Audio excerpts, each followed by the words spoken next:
জামাত শিবির নিষিদ্ধ করার সিদ্ধান্ত আমরা নিয়েছি। এখন সরকার এটাকে বাস্তবায়িত করবেন। 14 দলের এই সভায় সর্বসম্মতিক্রমে সিদ্ধান্ত হয় জামাত শিবির গোষ্ঠীর অপশক্তি রাজনীতি নিষিদ্ধ করার জন্য। জামাত শিবির নিষিদ্ধ করার সর্বসম্মত সিদ্ধান্ত গৃহীত হয়।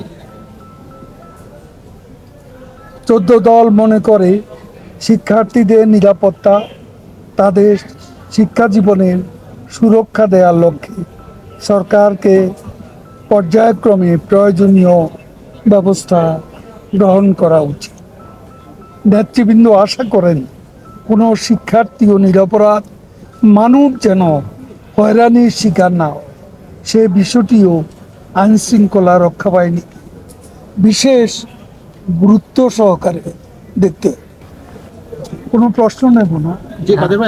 আজকে একটাই, জামাত শিবির নিষিদ্ধ করার সিদ্ধান্ত আমরা নিয়েছি। এখন সরকার এটাকে বাস্তবায়িত করবেন।